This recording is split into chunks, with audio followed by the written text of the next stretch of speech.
Yo, what's up, boys and girls? Welcome to the new episode of SarCast. Firstly, apologies for every single one of you guys who've been waiting for this video for a while now. Unfortunately, due to some of the events that I've been doing, Kohai Infinity, Indonesian broadcast, and also a few talk shows here and there, I haven't been able to find the time, but right now it is 10:25 p.m. on the 29th of December. This will be uploaded tomorrow on the 30th of December, so you guys will be watching on the 30th of December in the future. But we have a lot of things to cover, mainly the thing in the topic, and we're going to get straight into it, all right? No waiting, no fillers. Kairi Impostor. I actually already tackled this in my stream, and this is that, and the reception that I got from the stream is exactly why I didn't want to talk about it on stream. A lot of miscommunication, a lot of people just watching the stream, but because it's like a 2 hour, 3 hour stream, they don't watch the entire thing and they don't understand the context, which like I was taught, like the basis of what I was talking about Kairi, the whole Kairi imposter situation. So firstly, let me just tell you guys my take on the whole Kairi imposter situation. What do I think about it? Do I think Kairi actually, with that big mistake that he made? By the way, I think firstly we got to tackle the mistake. We got to tackle the problem at hand. The most controversial play that a lot of people, a lot of haters of Kairi have been using to bash Kairi and call him an imposter. It's the play in game number 7 when he shield unities into the bush. So let's talk about it on paper, right? On paper, when you're just thinking about it, makes sense. He's the tank, he's the frontliner. Keyboy was on the Kadita. Kadita is not meant to be the one who opens up these bushes, especially when you're 6,000 gold behind. So, the Baksha or the Terizla. Baksha should be the number 1 because Terizla is more of an initiator, right? If you want to open that side of the bush, you have to use your penalty zone or walk around, and you'd probably be dead before you can escape when you already go in heavy like that. With the shield unity, the Baksha is supposed to be the guy who does it. Understood completely. I agree with that statement.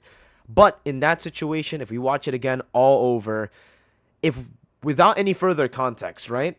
Just based on my eyes as a caster as well, it's a mistake. It doesn't matter if Kairi's my favorite player. A mistake is a mistake. Kairi isn't perfect. He makes mistakes.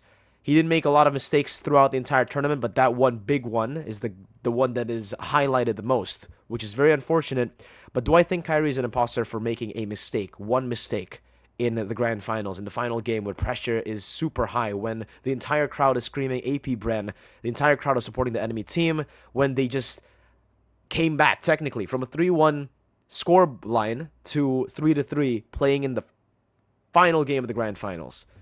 No, he's not an imposter. And I think anybody and everybody who says that he is an imposter, who thinks that Kairi actually did sabotage Onyx and sabotage his own victory, needs to get their brains checked real quick. Like maybe go and get a brain transplant, because I don't know how you're alive. I don't know how you can think that way. It's fucking ridiculous and it's fucking retarded, to be completely honest with you. The people who are actually creating that narrative behind all of this, saying that Kairi lost because he wants the Philippines to win. Though, obviously you can kind of like, the Delulu in you might be able to say, yeah, he's Filipino. Of course he wants the Philippines to win. Kairi wants to win it. The only reason he moved to Onyx, well, aside from the money, obviously, is because he wanted to win the World Series. They were so close to doing it. They won every single tournament that they participated in this year. MPL Season 11, MSC, Snapdragon Pro Series, MPL Season 12. They only fell short in the grand finals of M5. That would have been the greatest feat that any team would have been able to achieve. No team has been able to do that. And I think we're not going to be able to see any team get close to this level of an achievement. All major tournaments in a year completed. All tournaments that they participate in completed with a first place finish. And the thing is, even if, let's say, the whole problem was Kairi wants to make the Filipinos proud, wants to let the Filipino team win, quote unquote, it doesn't make sense, because I think if Onyx did win that, sure, there would be more, maybe Indo pride, there would be more Onyx supporters happy compared to Filipinos, but I think, I can't speak for the Filipinos, but I think personally, that most Filipinos would be proud as well. Sure, Onyx did win, but Yeb and Kairi were in that team. They're not the majority of players in that team, but they've had significant impact. If you want to say the biggest impact, I think that's very, very, very debatable. But I think I will have to agree as well. Kairi and Yeb have hit Onyx with the biggest impact. And either way, I think if Onyx won, it isn't just going to be full Indo pride. It isn't just going to be full MPL Indonesia pride, but it's also definitely going to be pretty good for all the Filipinos watching, because they have a Filipino representative in that team who did so well for the majority of the year, for the entire year. And it's just really unfortunate right now that Kairi is getting all this hate alone. I have said also in my stream that, I personally would give the standout performance, my personal standout performance pick to CW and Sans. And again, I don't know if this is because it was a stream plot, like it was me on the stream saying this in a 2-hour video where not a lot of people watch the entire thing, but I've seen people watch the clips of me saying CW and Sans were the two standouts. And the comments have been saying like, yo, Mirko, what the fuck? Give Kairi back if you're not going to appreciate him. If you think CW and Sans are better than Kairi, you don't deserve Kairi. Kairi should go back. Let's see what happens when CW and Sans plays without Kairi. The fuck is this bull? It's almost as stupid as the people who were saying Kairi Impostor. Firstly, if someone praises other players, it doesn't mean that the player that's not getting the praise is horrible, is dog shit. It's not an insult to Kairi that I'm saying CW and Sans are the standouts. It happens, guys. I like how people use the fact that, oh, Kairi's human, he can make mistakes, to defend Kairi in the whole mistake situation. But when other players get praise, these when there are Kairi haters, there are also Kairi fucking super Delulu fanboys, which can't accept any sort of criticism. Same thing. So there's always dumbasses on both sides of the spectrum. And yeah, I think it's just really stupid from both sides. One side is over-hating Kairi for one mistake that he made in the grand finals. Though it was fatal, it was also a fatal mistake from Onyx as a whole team. Because when Baksha died, the whole team decided to fight as well instead of backing off, instead of going for just letting go of the Lord and going for a defense in the base, which they've done multiple times before, which they were able to do in game number 5 or 6, forgot, in a way where they came back from a 5,000 gold deficit as well. So, again, it's the whole team's fault. The better 5 won at M5 at the grand finals, and I think that is a fact that nobody else can actually, dispute. AP Bren were the better team in the M5 grand finals, and it's sad to see that, again, it's not just about the Kairi Impostor situation, which is ridiculous, by the way, but it's also ridiculous that there are still so many people talking about the whole meta pause situation, where I'll have to agree, it did feel very, very weird to see that pause happen right as the conceal gets popped by Keyboy, going onto the turtle, where he would have looked for a Divine Judgment play, where maybe Kairi would have been able to go for a steal, get out. But in the end, when we resumed to the game, it was Super Mirko who got a triple kill. And it's very strange why. I think there's a lot of controversy behind this. The reason behind that is because, well, during the pause, usually we always see which side actually initiated the pause, right? If it's AP Bren, then it'll be saying troubleshooting AP Bren. If it was Onyx, then it would say troubleshooting by Onyx. But in that moment, there was actually no team that was shown. So there's a lot of speculation. A lot of people have been already saying that it's actually Sans who initiated the pause. It was Onyx who initiated the pause. Still a lot of controversy behind it. But either way, right? I think pauses will be made when there's a technical issue. It's a very unfortunate situation. It's very unlucky, obviously, for Onyx. But hey, shit like that happens all the time in every single tournament. And, if it's actually a pause for no reason at all, then the referees will be the ones getting fired. Like, they will literally be the ones getting fired. Because before they could even initiate a pause, from what I understand for referees, is they need to understand the situation. So let's say let's say I'm playing, I say pause, I raise my hand and yell pause. The referee will have to see on my screen, because they are standing behind you, right? That if you're actually lagging or not, if you're actually having technical issues, and then they will initiate the pause. They will then just pause it. So yeah, it comes down to the communication of the referees. It comes down to them being the ones to actually make the decision to pause or to let it be if there's no issue whatsoever. But other than that, we are going to just be talking about something completely different here. So I think we're done with all that. Hopefully, yeah, you guys are also done with that. I don't know. Maybe you can tell me if you agree or disagree with any of the statements that I made earlier. But the next topic is there is a few rumors out there right now that Kairi might be moving to Blacklist or might be moving out of Onyx. I think if he does move out of Onyx, it does make more sense compared to him going to Blacklist. I don't think he can. I don't think he can go to Blacklist. I don't think Blacklist right now can afford to buy out Kairi from Onyx. I think Onyx placed his Kairi's value at a fucking crazy amount. The only way I see Kairi moving to Blacklist is if Kairi actually demands to leave Onyx. He doesn't like what he's doing in Onyx. He doesn't like the players in Onyx. He doesn't like Onyx anymore, and he just asks the owners like, "Bro, I want to leave. Let me go to Blacklist or something." Then there might be a possibility of them just saying, all right, well, then we'll try to negotiate with Blacklist, etc. But if it's just right now, the fact that Kairi should still be happy playing with Onyx, right? I mean, despite all the haters, etc., those haters are completely outside of Onyx control. And Onyx has been a very, very good team. It has been a very, very good org. Onyx have treated Kairi very, very well.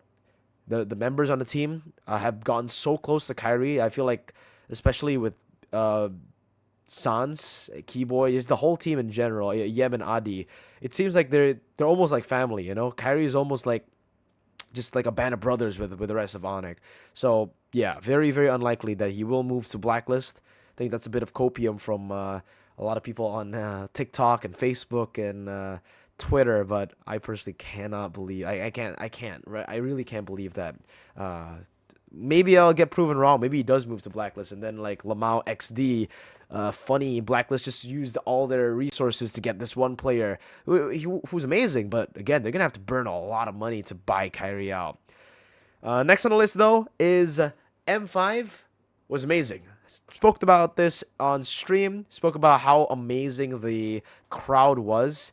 It was phenomenal, man. Really, on the stage, and it was great not just for the Filipino players, because usually when you see a host country, when you see a full crowd, especially in different countries, usually they'll just be supporting their team, their nation's team, right? Like in Indonesia, RQ Onyx received the most amount of support, obviously, and yeah, there were a lot of people who actually didn't want to support the other teams, but at the end of it, when it was a PHPH Grand Finals, the Indo crowd also still showed up.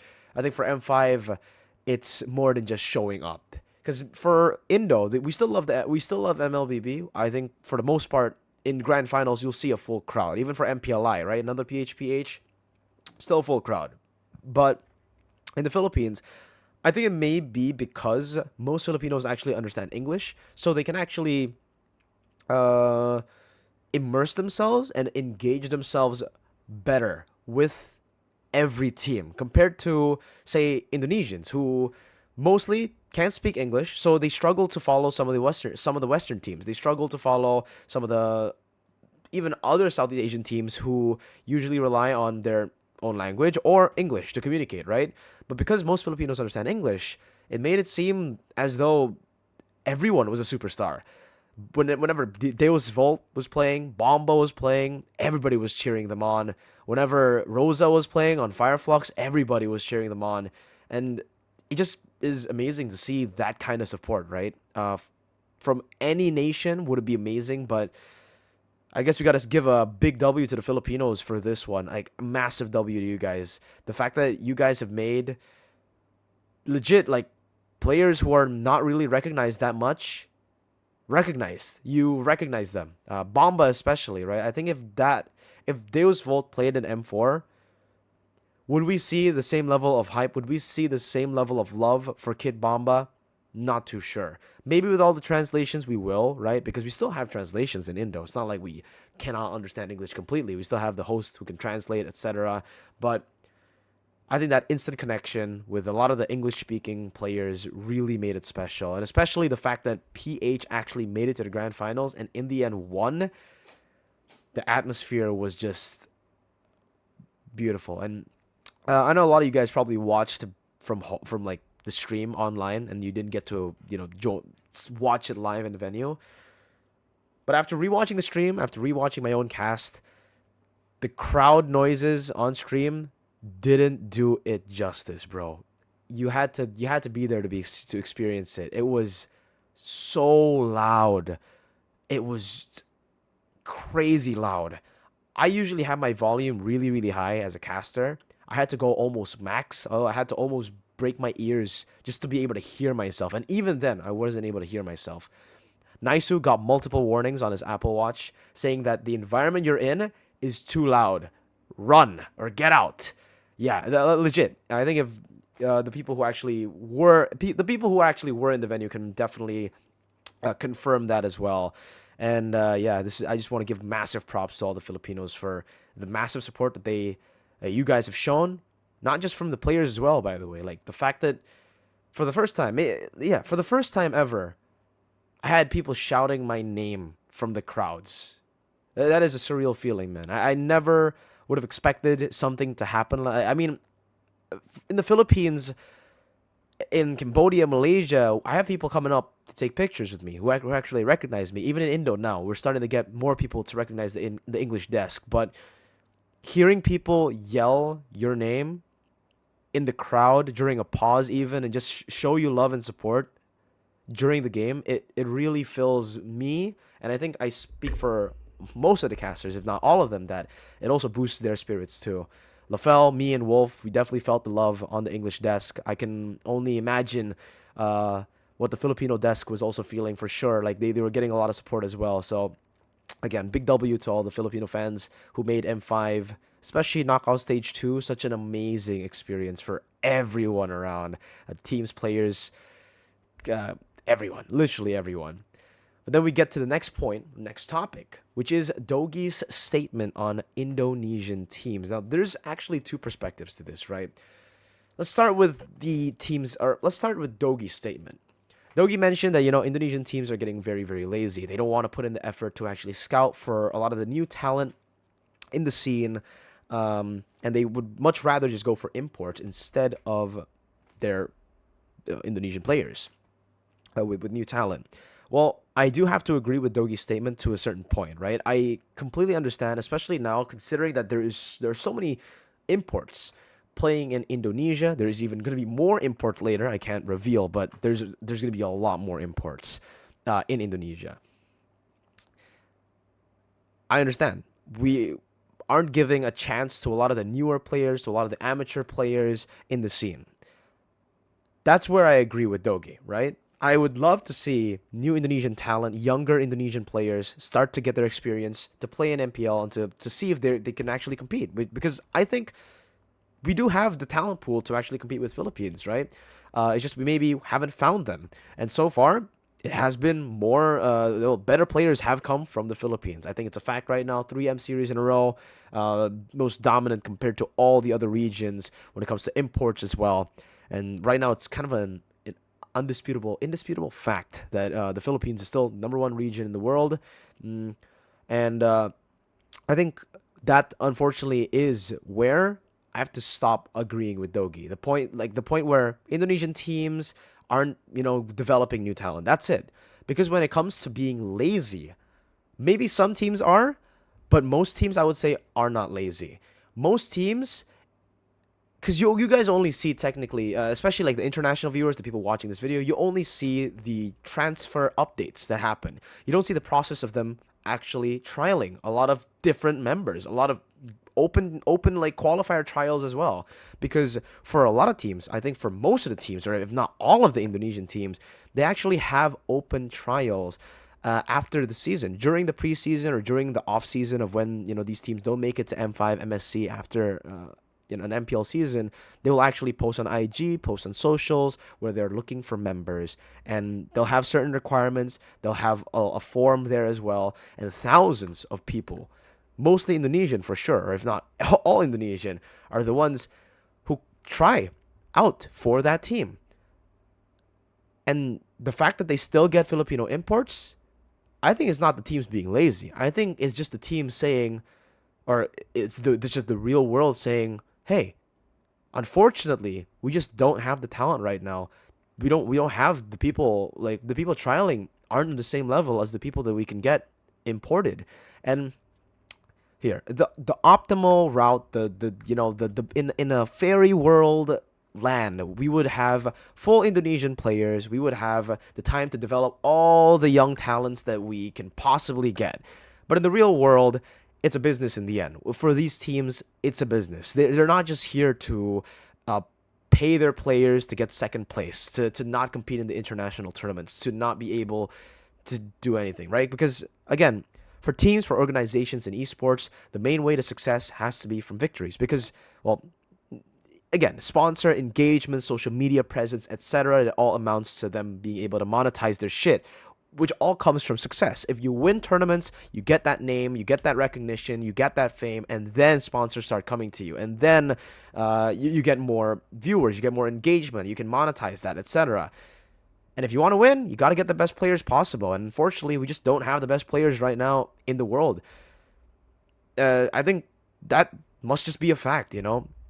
As much as I want the new Indonesian generation, the younger players to compete, it's a big reality check for everybody who's against the idea of imports. Because here is where I think,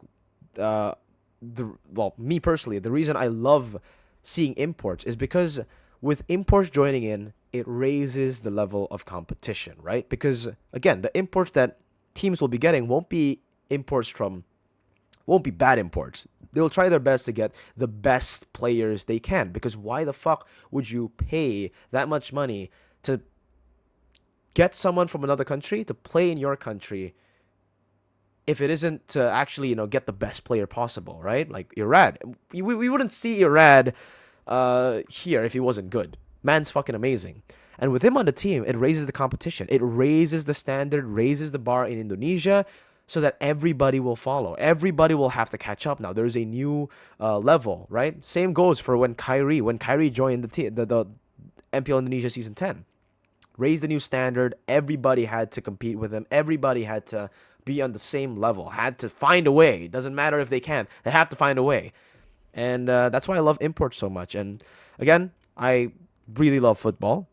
And in football, imports are very, very normal. In all developed sports, I would say imports are very, very normal. I think for most Filipinos who are watching this, you can reference the NBA. So many imports. Sorry, imports and Filipinos got me mixed up because, you know, we have a lot of Filipino imports. But yeah, a lot of imports in NBA as well. Not everybody's from America. And that's just how leagues work. In the future, we will see more and more imports from all around the world. You know, again, organizations are here to make money. Best ways to get best players. Best players come from, right now, the Philippines. So it's not surprising currently. And that's again why I kind of agree and disagree with Dogie's statement. I don't think they're lazy. I think unfortunately the reality of it is just like that, you know. Next on the list we have this one's a very, very, very good topic, and this is going to be the last topic. It's all about NA's future. Got to speak with ZANE, got to speak with BLCK as well at M5. Long conversations with them, and also got to speak to Midnight, which, with Midnight, analyst for MPLPH. Great analyst, by the way. I mentioned to them, you know, especially after seeing TOB kind of choke again in the group stages, not do too well, that it's time to set. It's time for the North American scene to fucking stop with their ego, man. They gotta find somehow, some way to get rid of that ego. I think you guys are pretty aware as well of the things that are happening right now in the NA scene. Apparently, there's going to be a super team that is being made, and ZANE's not in that team. As much as you want to hate ZANE, right, for all the haters who actually hate ZANE, because I know he has a lot of haters, you can't deny that ZANE is crucial for a super team. Maybe mechanically, best player hasn't beat, right? Maybe domestically, best player hasn't beat. But in the past 2 tournaments, I think it's very, very clear to see that his level is just not there yet, man. Best player one's mentality. I don't know. I don't know what it is. Maybe it is mentality. Maybe it's just the nerves in general. But he's not made for the international stage just yet. He can improve for sure. But the fact that it really feels like NA for the most part is kind of against ZANE. It kind of still feels like very, very old MPL ID as well. In MPL ID, in the early stages, you would see the same exact story that's happening right now in NA, where there's going to be a team who wants players, but the players will only want to join if they get what they want. So, like, for example, Sharkhoon and Best Player 1, they'll just basically say to every single team in NA, hey, we're going to come in as a package. It doesn't matter. Like, if you don't want to get us as a package, we won't join. And I think if this continues, if this is the way that things are going to happen, if you get the players that you have in your team because of just politics, because you know the guy, because he's your friend, NA's fucked. There is zero chance for NA to get anywhere, to improve, to do anything in internationals. If they don't set their ego aside, if they don't... Friendships are bullshit, alright? In the world of professional MLBB, in the world of professional anything, fuck friendships. Like, you don't need to be friends. You just need to fucking play the game, do your fucking job, and then after the game, after these scrims, you don't need to get along. I don't know how to say it, but in real jobs, you don't need to like everybody you work with. For a lot of these new, maybe younger MLBB players in NA, I think they're still very like, oh yeah, I want to play with whoever I'm comfortable with, etc. If you want to win, you got to set that aside, buddy. And I think it's the same to ZANE, right? If the guy still doesn't want to be in a team because, oh, there's this guy that I don't like, etc., he's also not going to be able to find a team. Obviously, he's not going to be able to make a super team. All their egos needs to be fucking put aside if they want to do something internationally. Just like in BTK, M3, just like the Valley, M4. A lot of controversy, a lot of maybe like internal issues. Top 4, though. I mean, like top 3 for M3 and then top 5, top 6 for M4. The result speaks for itself. You don't need to be friends to be performing at the highest level. All you need to do is come to an understanding, be professional about it, don't be a bitch. And that's the only way I see NA finding success in international tournaments for now. Because if they do make the super team happen, and if they do perform well, then I'll say the NA scene will continue to grow. That super team alone that does well in the international event will have ripple effects towards the entirety of the community. The community will start building. The community will start trying MLBB. The community will start trying to beat this super team, and then we'll have more competition in NA. It just, the domino effect will happen, just like it did after BTK got top 3, after the Valley got top 5, 6. We saw a boost in NA. We saw a boost in viewership, a boost in players, community, etc. And we kind of need that again for NA. Because if this continues, if it's all just political problems, bye-bye NA.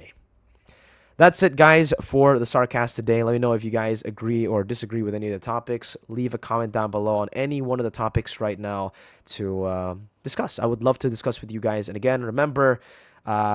it's all just my perspective, right? My perspective can definitely be wrong. I'm not a saint here. I'm not a god here. I can also be wrong. Just like Kairi made a mistake, I can also make mistakes. So let me know what you guys think. Maybe some of my statements might not be completely aligned with your opinions, but that's where fun discussion comes. See you guys next time, and I will peace out.